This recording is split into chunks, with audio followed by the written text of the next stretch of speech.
academic 2022 year. So in terms of being a holistic program, it is relatively new. So what we're going to cover in the presentation today is we will cover, as a way of a background and introduction, the UKZN vision, mission, and also our values and strategic plan, and how this overarching strategic plan has informed student success and our work with our FTENs via the First Year Experience program. We look at how we've had to re-envision the current, FYE programs and student transition and engagement, as well as student success. And what were some of the key ideas that we had to embed in this pilot project? We'll focus on our curriculum, what the difference has been to a previous offering that we've had at UKZN for an FYE, focusing on the onboarding as well as the orientation. So this is a very comprehensive program, looking also at our engagement strategy, the curriculum, the units that make up the curriculum, the mode of delivery, how we facilitate the program, and the support we are offering, looking at our student profile and how we're looking to actually improve overall then on the student experience. Due to this also, we will be covering the monitoring and evaluation of the program. We want to foreground and reflect the challenges that we've had with the delivery of the program this year. And then we're going to look at some of our successes and future opportunities. And then we invite you throughout in this meeting format, which Ephraim has highlighted, to please post your questions and your comments. And we're going to try our level best, the two of us, to actually engage you further on any of the things that we're presenting or any of the ideas that we're presenting in the chat.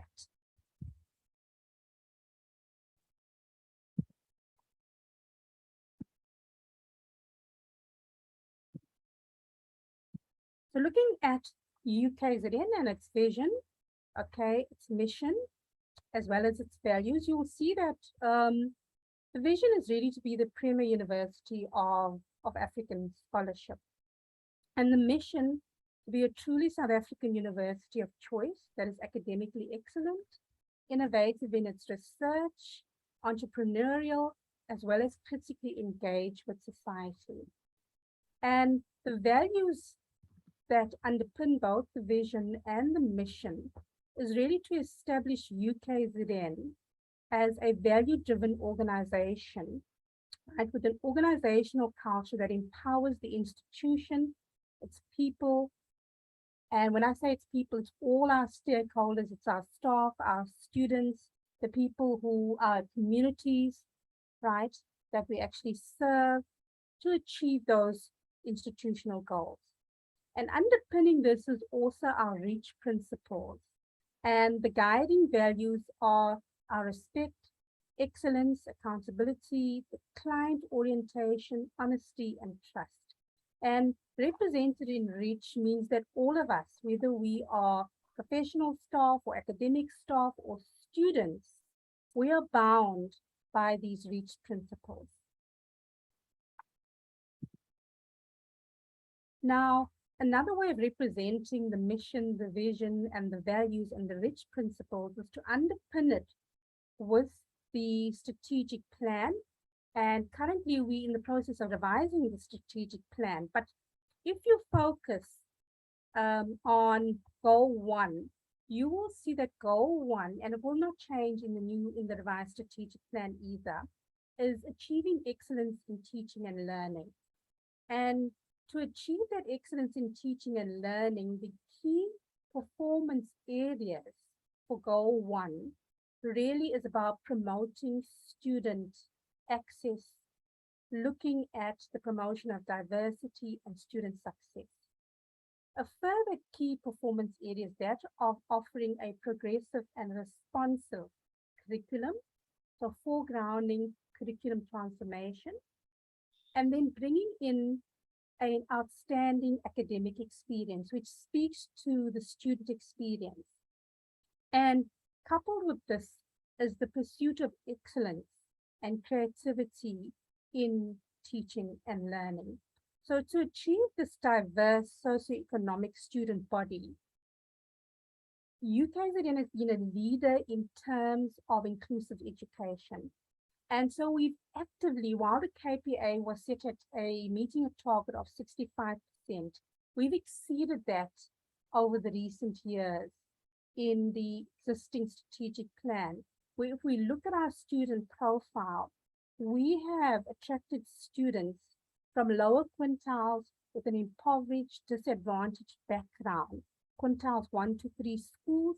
And we're finding that in our colleges, almost 70% of our students have that profile.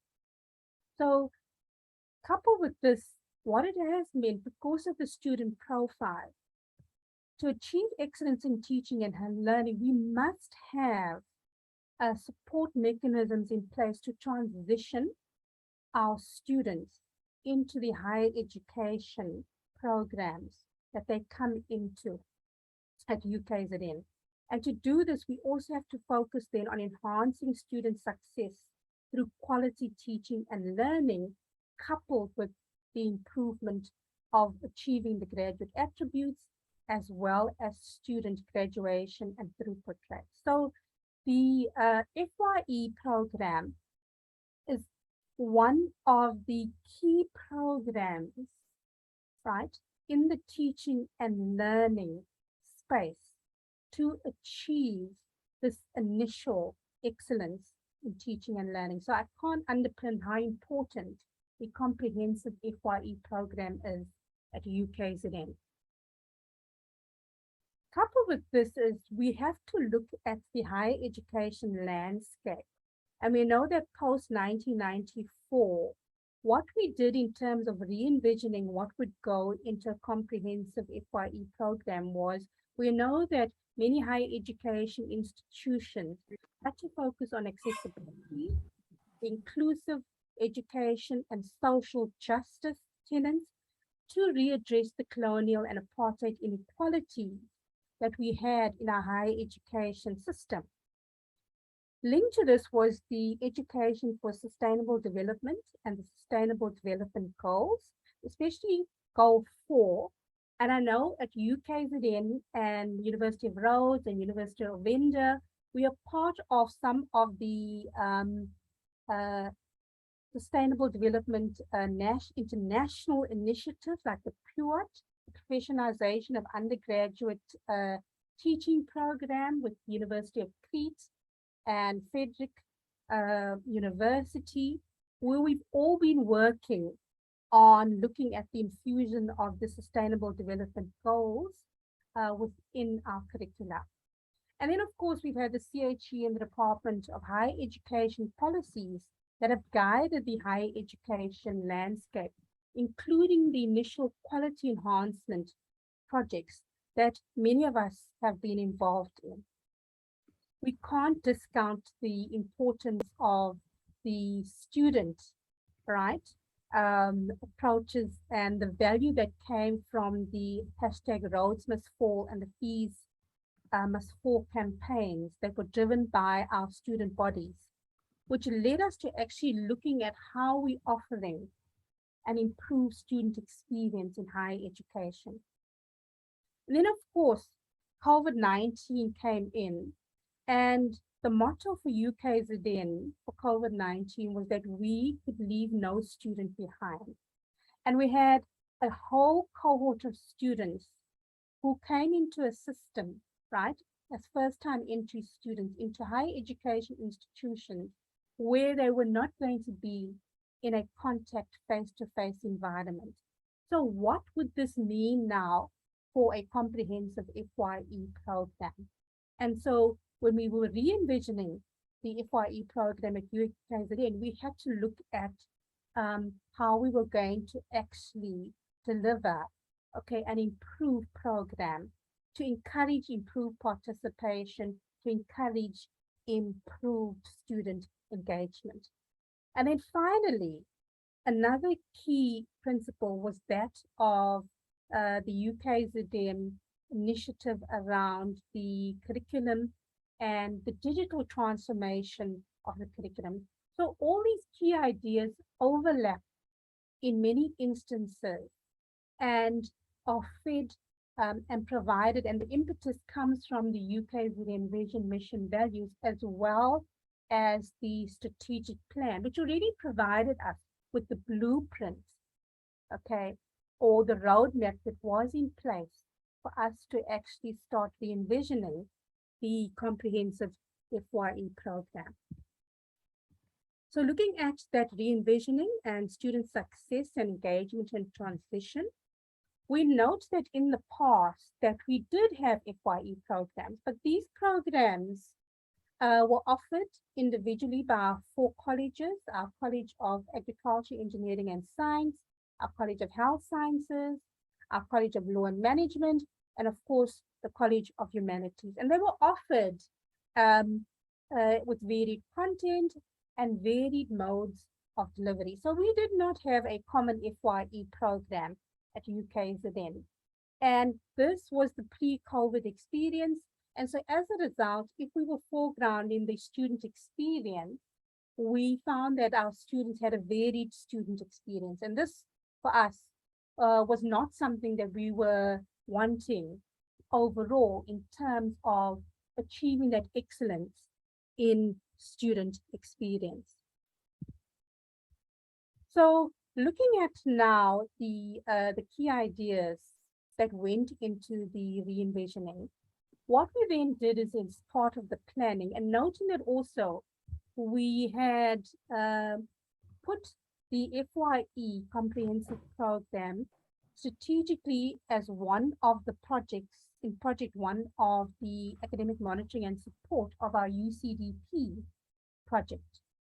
And we then started working with the 4 teams across all the 4 colleges. And what we did was we looked at the best practice internally across the 4 colleges.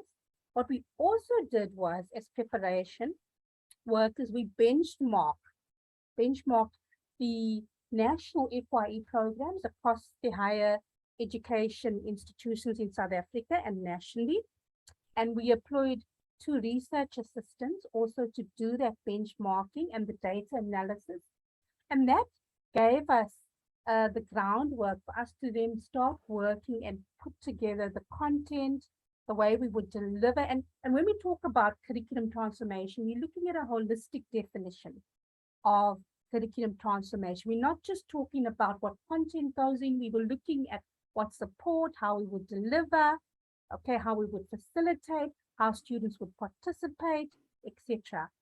And then what we also did was we peer reviewed the curriculum content to ensure that there were quality assurance mechanisms in place, all right, to ensure that we were going to get the quality in the actual program itself. So the team consisted of our heads, right, of teaching and learning, and they work in the offices of the deans of teaching and learning, and there are 4 deans of teaching and learning in each college. We also looked at the FYE and in terms of support holistically. It wasn't only an academic exercise, and if we understand academic advising and academic support, it moves beyond what we offer by way of academic support, but also psychosocial support as well. So our student support managers and our team of clinical counseling psychologists, as well as educational psychologists, were part of that team. The AMS coordinators who oversee the peer mentorship programs, as well as eventually our FYE mentorship program. So there are 2 teams of peer mentoring programs, and you would have seen if you attended some of our other colleagues' sessions, they foregrounded their mentorship programs in these webinars. And so we also had have mentorship programs running as well. We had our director of teaching and learning in the DVC of Teaching and Learning's office. We also had our data analytic researchers come in and support us. The 4 college deans of teaching and learning, our UTAL which is a support division in the office of the DVC who look at digital transformation content and support academics on that. Our information and communication services division, because as you know, we cannot do anything without their support. And you'll see later on when Dr. Rama does her section of the presentation, she will talk about the detailed support that we required from our information and communication services, our ICS team, and then ultimately the quality promotions and assurance unit that had to quality ensure every aspect of the program. The funding, thankfully, as we said, it was a key project under project 1 of the UCDP, but our Vice Chancellor came on board as well and also provided additional funding. And we will see why, because the UCDP project was meant to only run with 260. It was meant to run with the pilot of 260 students. However, when we look at UKZN and why it's unique, you will see that if you looked at our planned enrollments for F10, that we are an extremely large institution. So in the College of Agriculture and Engineering, okay, we had planned for 2022 to enroll 2,480 students. Eventually, we enrolled 2,067. In our College of Health Sciences, right, we were meant to enroll 924, and eventually we enrolled 940. In the College of Humanities, which is the college in which Dr. Rama and I come from, we were meant to enroll 5,559. We exceeded that, okay. Hello, Manligay. 6,600. Can I ask you to please mute yourselves? Thank you. Okay, if you have any comments, please put them in the chat box. We will try our level best to respond in the chat to any comments and queries that you have. And then in the College of Law and Management Studies, we were meant to enroll 1,619 first-time entry students, and eventually we enrolled 1,452. So the figures are not very different for 2023 in terms of the enrollment planning and what we intended to enroll. So you will see that we offered the program, instead of going for the pilot of the 260, we decided, no, let's go, right, big. And we decided to roll out the FYE program to all the F10s that came into the academic institution in 2022. So this was a major success for us. While it may have been challenging in terms of engagement and participation, and Dr. Rama will touch on that, we far exceeded the 260. And this was really because of the key strategic planning and the mode of delivery and the re-envisioning around the student engagement and the delivery of the program. So 11,097 students were intended and at some level had participated in varying degrees on this comprehensive FYE program. I'm now going to kill my video because I'm going to allow my co-presenter, Dr. Shamla Rama, to now take over from me in terms of the presentation.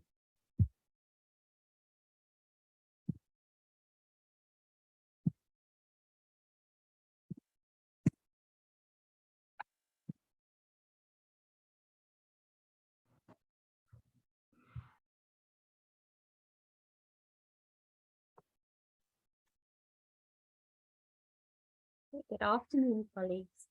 So I want to talk about specifically the FYE program now and the curriculum content and the pedagogical approach and practice that we looked at. So we also embedded what we did in terms of the principles, the theories, what content we should look at in terms of the context, as Prof. Hoskins had discussed earlier on, in terms of looking at the FYE. So being strategic about what is it that we put into this program to best support our students as well as augment their competencies, their skills, and the knowledge that they have.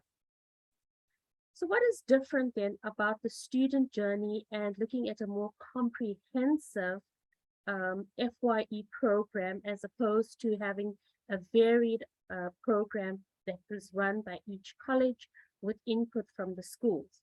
So what was different is we started at the onboarding phase, meaning that when a student was provided with an offer by the 4 colleges, on responding and saying to the university and to the different college administration offices that oversee the FYE registrations and saying to them, I accept, I would like to come to UKZN.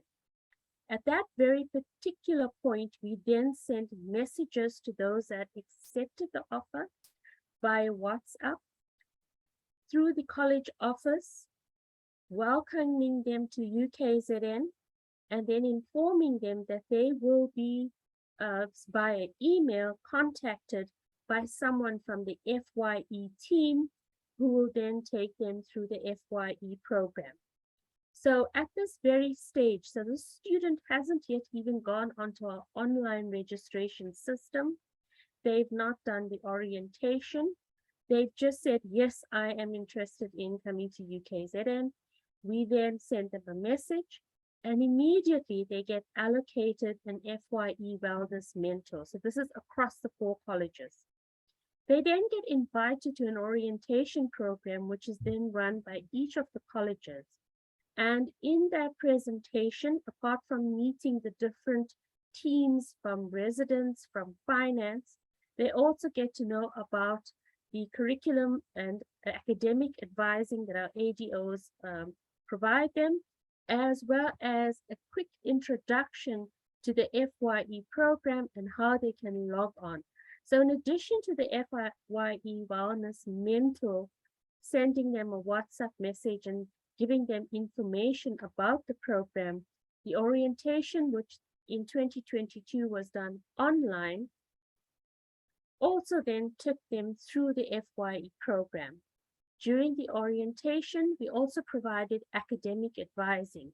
So students were then broken into or separated into groups so that one of our ADOs or 2 of our ADOs could assist them. So if somebody was doing Bachelor of Social Sciences, an ADO who normally works with students for that particular degree program would then provide them information on how to structure their degree, what to do if it's a structured degree, an unstructured degree, what do we mean by a major, what do we mean by elective credits, etc., and what were the courses that they could take on and how were they going to select majors when they are allowed to also pick some of these up from our sister colleges.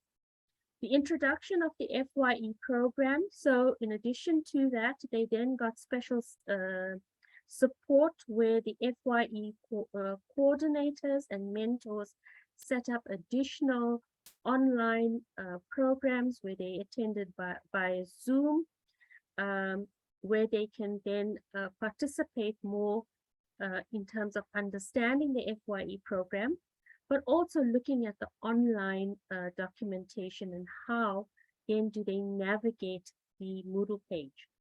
So on registration, the allocation of an AMS, so when the student got through the process of then being saying, yes, I accept the offer, I would now like to register, and were then given assistance to register, they were then allocated a second mentor. So our FYE comes in getting the support from the FYE Wellness, who has a specific role to play in terms of introducing them to the program, giving them some assistance around their referrals, as well as directing them to the orientation programs and the schedules for that. On registration, now the registration process during orientation, our college managers are also available where they run a program via Zoom as well. And if it wasn't Zoom, they have contact sessions in our LAN going through with the students, because we understand the challenges around digital literacy, and also given that our students are coming in from the quintile 1, 2, and 3. So we understand those challenges. So providing them support on how to access the I-enabler and how to then facilitate their registration, how to select courses, etc. So on registration, they also receive an AMS mentor. And the AMS mentor is there not to also ensure that, yes, have they been attending to the FYE program, but the AMS mentor is also there to help them in terms of more issues around their performance, student success, what kind of support do they need. So we also then have ADOs that assist them in this particular support system, and we do have a slide later on of all the people that assist them. So the journey then was starting from the onboarding, but it doesn't just stop there. With the FYE looks at them at the first year, but our ADOs, our AMS mentors, support the students sometimes right until their honors year. The honors programs at UKZN and the diploma programs also fall under the offices of the deans of teaching and learning, although the honors are considered postgrad, but they fall under us. So we sometimes support them right until the honors level. So what was our engagement strategy? Just to repeat some of the ideas that we've already discussed, was to engage them as early as possible when they accepted the offer. The college academic services then sent out the welcome package. Thank you for accepting the offer, and also an early allocation of a wellness mentor, who also then was a second layer of welcome and introduction. And as they like to say that your first buddy, they saw themselves as the first buddy that a student met on campus. We also use the SMS and other tools of the social media tools, WhatsApp, Zoom, MS Teams, to engage the students. The FYE mentorship program, having specific postgraduate students allocated to be FYE wellness mentors, as well as AMS mentors, peer mentors, and our ADOs, not necessarily in the College of the other colleges, but particularly in the College of Humanities, are all postgraduate students. So the ADOs in some of the other colleges like agriculture, engineering, and science are actually full-time staff members and are considered as in academic positions, whereas in the College of Humanities, we utilize our postgrad students and senior postgrad students. What was also different was in that onboarding process, and through the support of our Vice Chancellor's office, we then provided those students in that 1 month in which the registration process and the onboarding takes place with data. So whichever number they provided us with, we provided them with data so that they could access the FYE program, have access to their FYE mentor, as well as also engage with the orientation program before they can be accepted. So that data provision was quite important to us. So I just want to do this. Okay. In terms of the FYE program, we then, as Prof indicated, drew on what are the best practices within the institution, what is the standard internationally, and what were the best practices, and how do we then think about what this curriculum would look like, what are the kinds of skills our students needed. So Unit 1 and Unit 2 is offered in semester 1. Unit 1 looking at the transition, adjustment, and integration to university, and I will go through very quickly to the details as to what sub-themes were covered in these units. Unit 2, academic skills that are required in terms of becoming a scholar. Units 3 and 4 is offered in semester 2 for the 2022 pilot. However, there are sections of Unit 3 and 4 which we realize are important to then move into semester one. So going into 2023, that is one of the things that we will look at, how some of the support in student wellness and global citizenship and sustainability awareness and financial literacy may need to feature early on. For example, students that are receiving NSFERS, how do they do a budget? How do they watch their expenditure? How do they allocate the funds? What do they use this for? Savings, watching their expenditure, how do they relate it to what is needed for teaching and learning and other activities in terms of that. So this is just a quick picture of what the login page looks like. So we used Moodle as a platform, but because students were logging onto it in the onboarding phase, and they were not yet registered students of UKZN, we did not then link this particular site to the Learn 2022, and next year it'll be renamed Learn 2023. Instead, we created a standalone site for FYEs to then log on and access at least Unit 1 during that onboarding phase before they can then register as a student at our institution.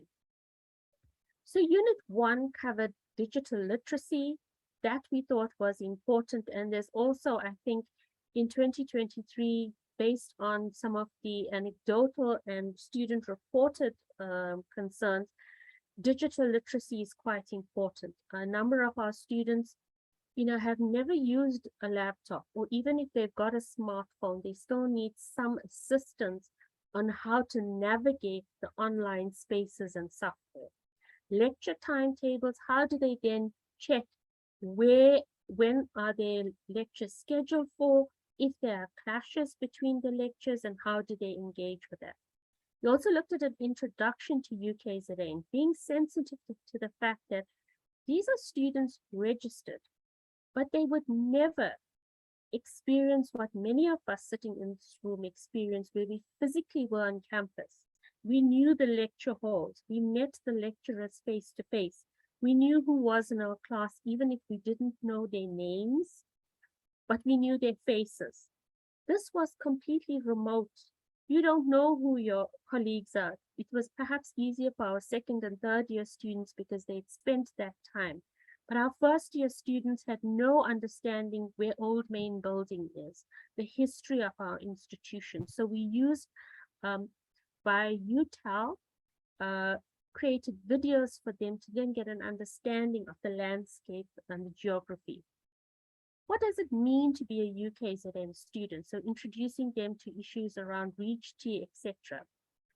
And the policies, procedures, and rules. These are quite important because they need to understand the academic monitoring policy, the exclusion policies, in a way that makes them understand how do they then look at issues of student success, student graduation, their own performance. How do they monitor that?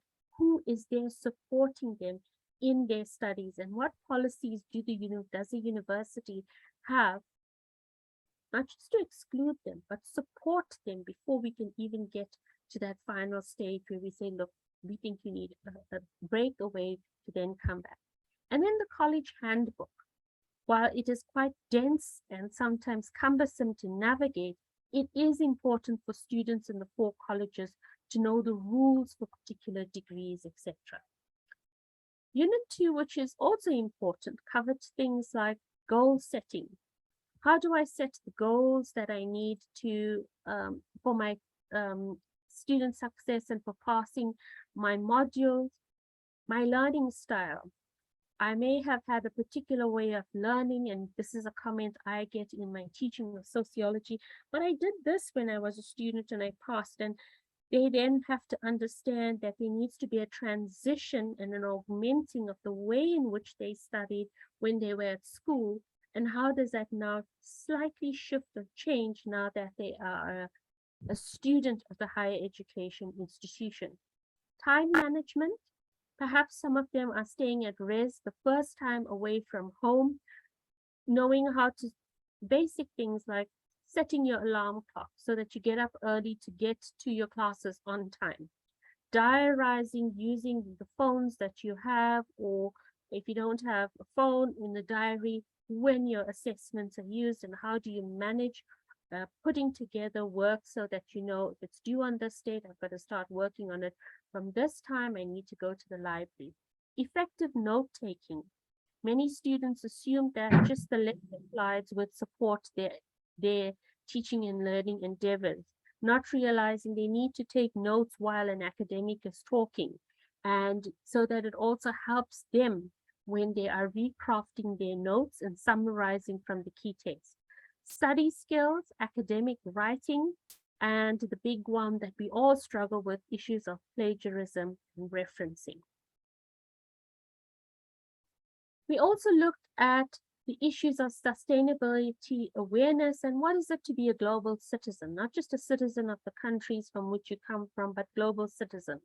So looking at the topics we covered here was transition, adjustment, and integration to university life, mental health and wellness issues. Many of the students, it's the first time they're being away from home, and even if they are staying at home, it's a huge difference in terms of the kind and extent of work that they now get for the different modules and courses that they do compared to their years as a learner at school, and that can impact on them, as well as issues that they may experience in terms of depression, etc. Career development and exploration. Many of them come not knowing that some of the degree offerings open up avenues wider than they had even thought of or have been told. Self-awareness and self-management, effective interpersonal communication, and then the global citizenship and sustainability covered issues like civil responsibility awareness, cultural competence, the environment and sustainability awareness, and values for service and community engagement. How do you become an active and engaged citizen, not just in your local community, but in your country and even on a global scale if you are able to achieve that? And then under financial literacy, looking at things like expenditure and credit, savings and investments, income, budgeting, money management, financial decision-making, and financial education. Getting the money and knowing that, well, this has to last me to the next month, the same time when my NSFAs will come into my account. How do I then curb my expenditure? What can I spend on? For many of our students, especially with those that are receiving NSFAs, there's also the additional pressures placed on them from their families. They also come from low income, poor income, resource poor settings. And so any income is considered not just your income, but also how will you then contribute towards the issues at home, your younger brothers and sisters needing money for school, parents that get sick or grandparents that get sick and maybe need additional funds to access the hospital or to get medication. So engaging with students on these. So the FYE program at UKZN is not mandatory. And I know that some of the discussions that we've had this week in presentations, there is challenges when you don't make something mandatory around participation. So students do get a certificate once they've completed various little tasks and assessments per unit. They then get a final certificate to say they've completed all 4 units. Okay, so what then was our mode of delivery? So we looked at teaching and learning pedagogical approaches that foster engagement, that foster inclusivity, transformative learning, where the student is not seen as passive, but how do they become agents in social change? How do they then recontextualize some of the skills, the competencies, and knowledges that this program has presented them to then use it not just in their teaching and learning endeavors, but beyond that? The blended learning approach using the online, the synchronous and asynchronous, the online interactive digital content, We then looked at the learning management system, so creating a Moodle site that just addressed the FYE program, given that we brought them on at the onboarding stage, and the use of WhatsApp, Zoom, and MS Teams. We've also had some contact sessions because some of our colleges had opted, as the COVID-19 restrictions were relaxed. Some of the colleges had requested that for certain of their programs or degree offering, students could come onto campus. So there was some level of contact sessions across the 4 colleges. Okay, in terms of who facilitated, so we've got the heads of AMS and teaching and learning. We also have the college deans of teaching and learning. And in terms of the FYE program, and given our numbers, so our college took the lead. So while we had a larger task team, the College of Humanities has taken the lead in facilitating the process. We talked about the student support services, the FYE coordinators, wellness mentors. I will want to just look at the ICS and ICT support.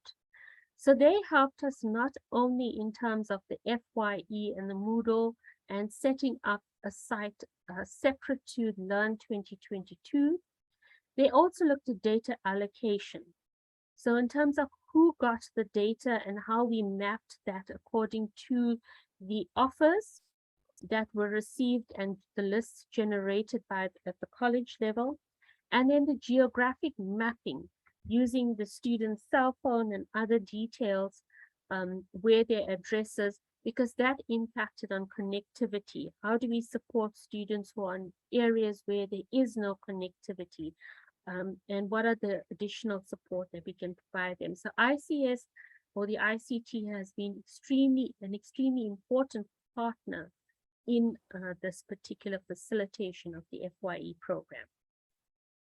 In terms of monitoring and evaluation, 2 levels. So we are looking at, and there are, so as I said, and Prof. Hoskins has noted, we're in a pilot phase. So some of these things are things that we want to look at going forward, and some are currently ongoing.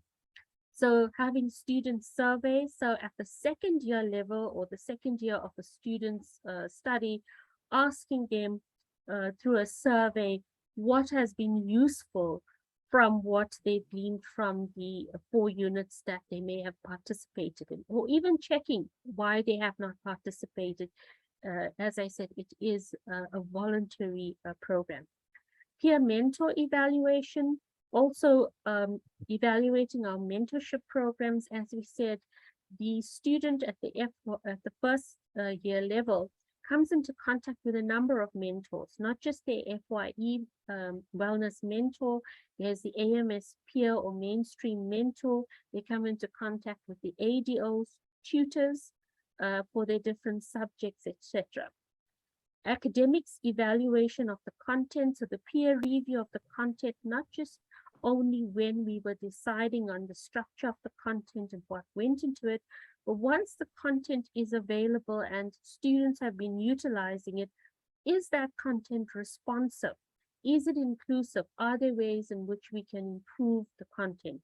And in data analytics, which we then got off the Moodle side, which students are accessing, what are their participation rates, their completion rates, and who has not accessed the sites, and that then assisted the FYE mentors to then contact and find out what were the challenges students may have been having in terms of not wanting to go through the program, or was it data issues. So what are some of the key challenges? And I think some of these also reflect on what colleagues in other sessions have talked about. In terms of the students' access to a device, using a smartphone is very different in terms of using a laptop. Issues of accessibility, visibility on that particular platform, there are challenges. What may be easier to navigate on a laptop is not so easy when you've got a small screen to look down at. Data connectivity also, we talked about the geographic elements, which contributed to low participation in some units. As we said, it's not mandatory for for them to participate, yet there is certificates. So those are some of the things we need to look at. Digital literacy, registration onto the learning management system. For some students was their first time. You know, you say, this is your link, copy and paste it. They want to know copy and paste where? What do you mean by Google? What is this? So it's that level of understanding and navigating the devices that they have. Time management. If something is not mandatory, you're going to put some more effort in things that contribute towards your academics and your performance. In terms of our peer mentors, inadequate facilitation, and that could also count to issues of data connectivity. They also, as I said, they are postgraduate students, so they time management issues, also clashing with the requirements of the program, and at times the lack of active engagement with mentees after the orientation. So during the onboarding and orientation process, that was our busiest time. Nearly every day mentors were engaging with students, ADOs, AMS mentors, FYE. But after that period, it suddenly slackened down. And so those are things that we need to look at going forward in terms of this program. So we have had some successes and opportunities, and Prof. Hoskins has touched on that, some of them. For the first time, UKZN now has a comprehensive standard program for all colleges. We are working towards and have started that process of having a consistent student experience when they enter into the university in terms of the information that they receive and the type of skills and competencies that we're hoping that we can assist them and help augment and build up. And so while the program, and as the figures show, we've got more than 10,000 first-year students. In total, I think we have over 33,000 students at UKZN, and 10,000 of them are just first years, and the College of Humanities carrying the weight of that, of over 6,000 of them being in our college. So varying levels of participation in the different colleges. We're also looking forward to, in 2023, to introducing new curriculum content. So we have a unit on social justice, which looks at gender-based violence. And given our context in KZN and in the country, this is an extremely important module for all students, regardless of which quintile school they come from, which community they come from, whether they're international students, local students. These are important issues for them to understand and reflect on, and also how can they be agents of social change. Some units, as I indicated before, we are looking to offer them in semester 1, given their importance. What the FYE program did, and the online engagement, was also decrease the number of student queries that we have around curriculum and change of curriculum forms that we normally have to complete. So students were given online immediate attention, and therefore it helped them in terms of how to select modules and what they needed to think about. We also had improved student engagement in terms of not just the work that we do with them in this program, but also, as I said, this is online remote. You don't know anybody. You've not been in the physical space of the university or one of the. So through the improved student engagement that we facilitated through the FYE, that's also given students a sense of belonging, even though they're sitting at remote sections, remote places across South Africa and outside of South Africa. We also thinking about the enhanced student success rate, how this has impacted on them in their performance in the first year. Thank you, colleagues, for your attention. Myself and Prof. Hoskins welcome any comments and questions. We've included our email addresses for those who may not be able to come through on the chat. you're more than welcome to contact us. Thank you. I'm going to stop sharing.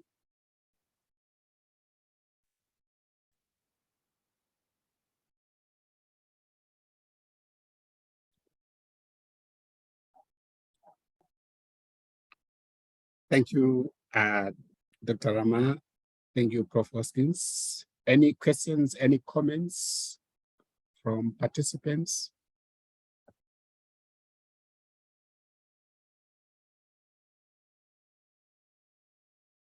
I see there were a lot of questions that were being posted in the chat space, but all of them have been responded to in the same space.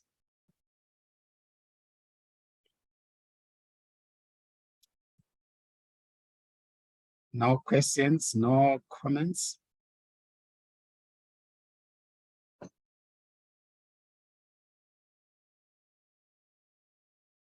Okay, thank you very much. If there are no more questions or comments, I would like to thank our UKZN colleagues for this very fruitful presentation. I see there's one hand up now. Tebuko, please unmute and speak. Unmute, Tebuko. I can also unmute you from this end. Let me see if I can pick you on the list. Can you hear me now? Yes, we can hear you now. Sorry, I took time because I was busy trying to unmute myself. But anyway, it's not a question. I think we had a lot on the chat, but just to appreciate the colleagues for the presentation. I really enjoyed it. It was very informative. Just one quick thing that I wanted to just clarify. We asked about the payment. I wanted to just find out, is that covered under the UCDE or is it the university budgeted for in terms of the payment of your mentors? And I just wanted to confirm that your mentorship for the first year, does it run for the whole year or is it for the 6 months? And what is the uptake in terms of the second semester? I think you touched on it, but I just wanted to get just maybe a verbal response on it. Thank you. Thank you very much.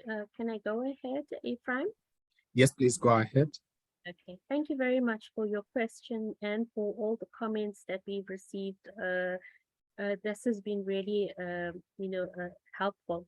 So the UCDP funding, part of it supported the mentors, but we also then, through the Vice Chancellor's office, when we presented the FYE program to him, he then recognized, in terms of his oversight, that there were things like the data allocation, where he said, well, you haven't considered that. So that came from him, his support.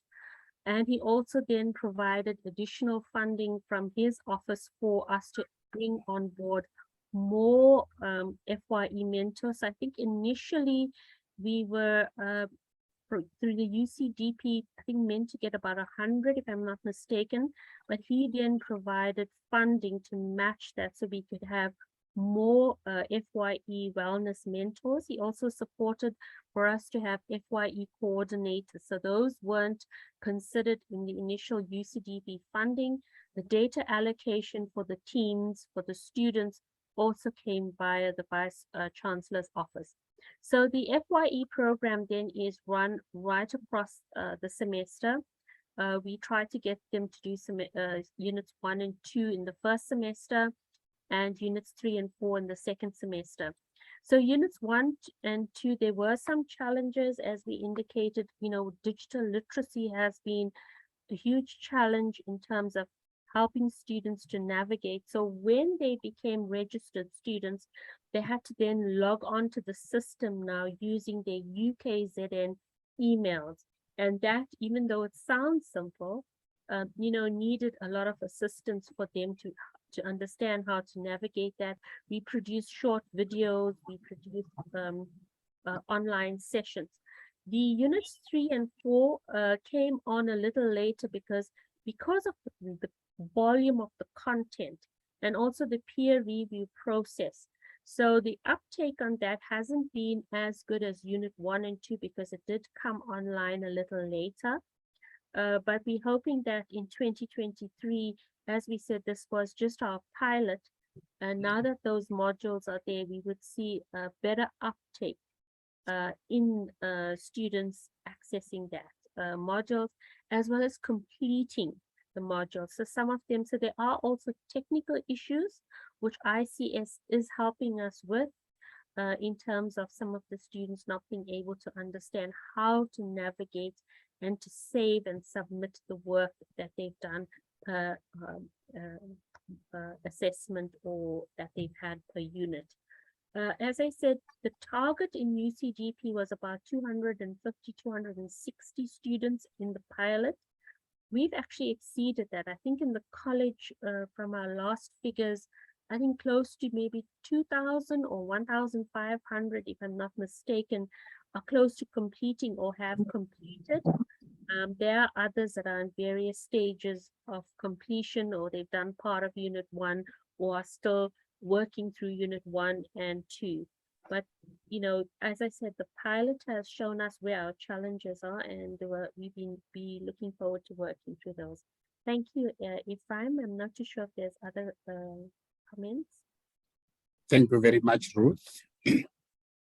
Any more questions? Sorry, it was Shamla speaking on the other side. Oh, okay.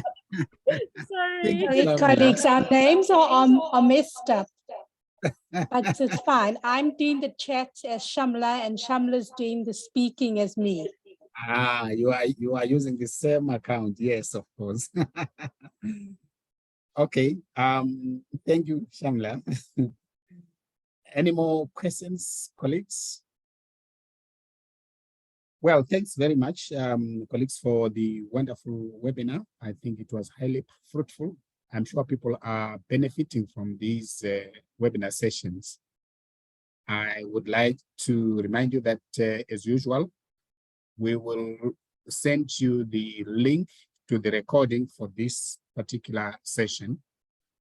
And we will also ask our colleagues to send us the PowerPoint slides, which we will upload on the Siaphumelela website for you to access as and when you have time. So yes, the resources will still be available for you. When you get time, you can go through them more slowly.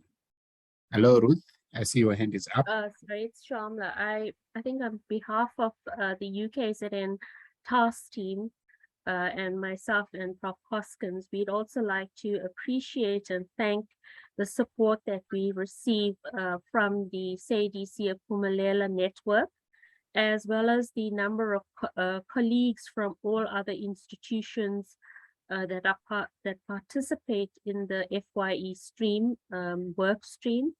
It's been extremely important, the engagements that we have had, and this week of webinars has also been supportive in terms of helping us look at our programs, but also the collective learnings that we can glean from this.